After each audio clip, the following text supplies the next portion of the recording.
ప్రజలకు తప్పుదోవ పట్టించేటటువంటి ఒక రాజకీయ కుట్రకు కుతంత్రాలకు మారుపేరైనటువంటి ఒక ఫేక్ పార్టీ ఈ రాష్ట్రంలో ఒక ఫేక్ రాజకీయాలు చేస్తూ ప్రజలను తప్పుదోవ పట్టిస్తూ ఈరోజు ఒక కొత్త నాటకాన్ని రోడ్ల మీద ప్రదర్శిస్తూ ఉన్నారు. పెట్రోల్ డీజిల్ ధరలు పెరిగాయి, దానికి కూటమి ప్రభుత్వం బాధ్యత అని చెప్పి కొత్త నాటకానికి తెరలేపినటువంటి వ్యక్తి జగన్మోహన్ రెడ్డి. నేను జగన్మోహన్ రెడ్డి గారికి సూటిగా ప్రశ్నిస్తా ఉన్నాను. ఈరోజు ప్రపంచంలో పెరిగినటువంటి అంతర్జాతీయంగా పెరిగినటువంటి ముడి చమురు ధరలు ఎందుకు ధరలు పెరిగాయో నీకు తెలుసు. ఈరోజు యుద్ధం కారణంగా ఈరోజు ప్రపంచంలోనే అన్ని దేశాలలో కూడా ముడి చమురు ధరలు పెరగడం వలన ఆయా దేశాలలో పెట్రోల్ డీజిల్ ధరలు పెరిగినటువంటి మాట వాస్తవం. ఈరోజు డాలర్ మారకం విలువ ప్రభావం కూడా ఇంధన ధరల మీద పడతా ఉంది. కానీ ఈరోజు ఫేక్ ప్రచారాలకు అలవాటు పడినటువంటి వైఎస్ఆర్సీపీ పార్టీ సోషల్ మీడియాలో అబద్ధాలను ప్రచారం చేయడంలో వైసీపీ పార్టీ దివాలా కోరు రాజకీయాలకి ఇంతకన్నా నిదర్శనం ఇంకేమీ లేదని కూడా ఈ సందర్భంగా తెలియజేస్తా ఉన్నాను. అధికారంలో ఉన్నప్పుడు పన్నులు మాత్రం మోగించావు, ప్రజలపైన పన్నులు వర్షం కురిపించావు. ఇప్పుడేమో ప్రజల పక్షాన మాట్లాడుతున్నట్టు రాజకీయ కపటత్వానికి పరాకాష్ఠగా ఉంది అని చెప్పి ఈ సందర్భంగా తెలియజేస్తున్నాను. 5 సంవత్సరాల పాటు ఒక్క ఛాన్స్ అని అధికారంలోకి వచ్చి 5 సంవత్సరాల పాటు ప్రజల రక్తాన్ని పీల్చి పిప్పి చేసి ఇప్పుడు నీతులు చెప్తా ఉంటే నీ మాటలు నమ్మే స్థితిలో ఎవరైనా ఉన్నారా అని చెప్పి నేను జగన్మోహన్ రెడ్డి గారిని సూటిగా ప్రశ్నిస్తా ఉన్నా.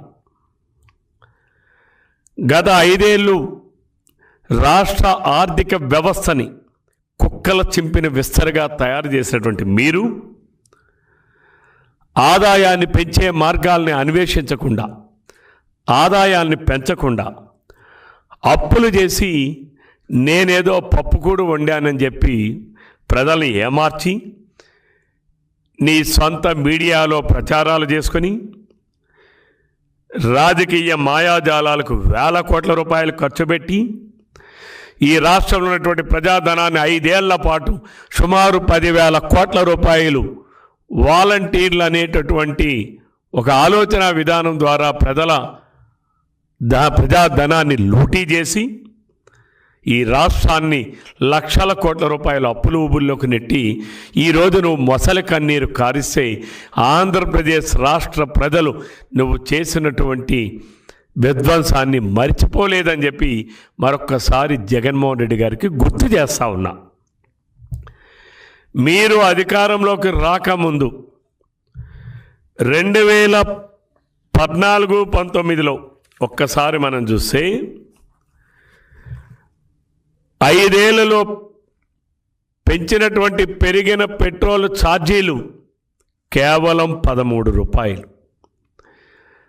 ఆ రోజు 2018లో కేంద్ర ప్రభుత్వం పెట్రోల్ డీజిల్ ధరలు పెంచితే ఆనాడున్నటువంటి తెలుగుదేశం ప్రభుత్వం చంద్రబాబు నాయుడు గారి నాయకత్వంలో 2 రూపాయలని తగ్గించినటువంటి విషయాన్ని కూడా ప్రజల్ని ఎప్పుడూ చెప్పకుండా మీరు దానిని దాచిపెట్టి మీరేదో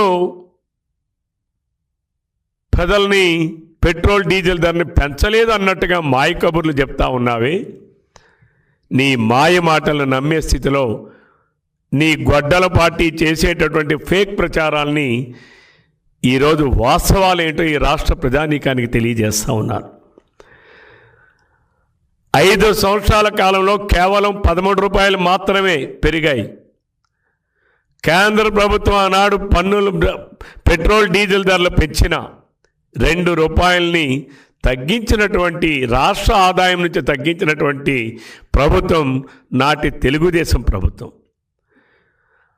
ఆ రోజు 5 ఏళ్లలో 22% మాత్రమే పెట్రోల్ డీజిల్ ధరలు పెరిగితే 2019-24 మధ్య 5 ఏళ్లలో మీరు పెంచినటువంటి పెట్రోల్ డీజిల్ ఛార్జీలు 41 రూపాయలు పెంచావు. తెలుగుదేశం ప్రభుత్వ కాలంలో 5 ఏళ్లలో 13 రూపాయలు పెంచితే నువ్వు 2014, 19, 24 మధ్యన మీ ప్రభుత్వ కాలంలో మీరు పెంచినటువంటి పెట్రోల్ డీజిల్ ధరలు 41 రూపాయలు. ఆ పెట్రోల్ డీజిల్ ధరలు ఎలా పెరిగాయి? వాటి శాతం చూస్తే 61%. మరి ఈనాడు కూటమి పాలన అధికారంలోకి వచ్చి 2 సంవత్సరాలు అవుతా ఉంది. ఈ 2 సంవత్సరాల కాలంలో ₹1 కూడా నిన్న మే 26వ తారీఖు వరకు ₹1 కూడా పెంచలేదు.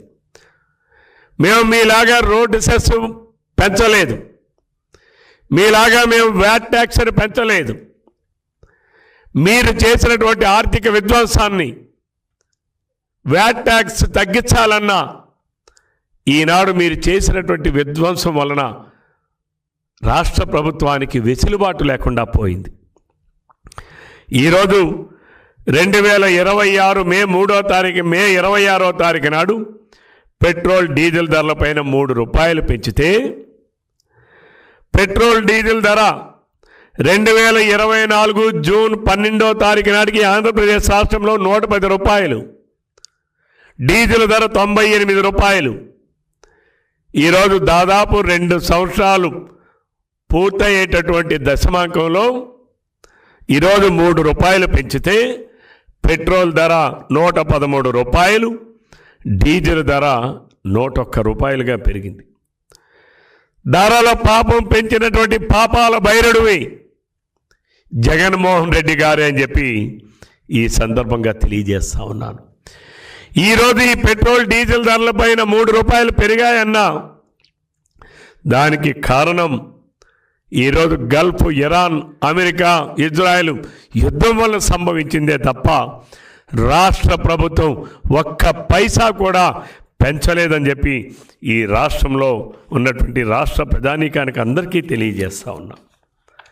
ఒకసారి మనం చూస్తే అధికారంలోకి ఆనాడు 2019లో వచ్చిన మరుక్షణం 31% ఉన్నటువంటి వ్యాట్ ట్యాక్స్ని 35%కి పెంచావు. అలాగే డీజిల్ పైన 22.25% ఉన్నటువంటి డీజిల్ పైన వ్యాట్ ట్యాక్స్ని 27%కి పెంచావు. ఆనాడు సామాన్యుడు నడ్డి వరిచింది మీ వైఎస్ఆర్సీపీ ప్రభుత్వం కాదా అని చెప్పి అడుగుతా ఉన్నాను. అంతటితో ఆగకుండా లీటర్కి అదనంగా ఫిక్స్డ్ వ్యాట్ని అలాగే రోడ్ సెస్సుల్ని కూడా పెంచి ప్రజల జేబులు ఖాళీ చేసింది మీరు కాదా అని చెప్పి అడుగుతా ఉన్నాను. రోడ్ల అభివృద్ధి పేరుతో పెట్రోల్ డీజిల్ పైన రోడ్ సెస్సును పెంచి ఆ తర్వాత మరలా ₹2 పెంచి సెస్ విధించి ₹1,000 కోట్ల దోచుకున్నది మీరు కాదా అని చెప్పి అడుగుతా ఉన్నాను. రోడ్ సెస్ వేశావు, ₹1,000 కోట్ల ట్యాక్స్ను వసూలు చేశావు. ఒక్క రోడ్డైనా ఈ రాష్ట్రంలో ఒక్క గొంతైనా పూడ్చావా నీ 5 సంవత్సరాల పరిపాలన చెప్పి అడుగుతా ఉన్నాను.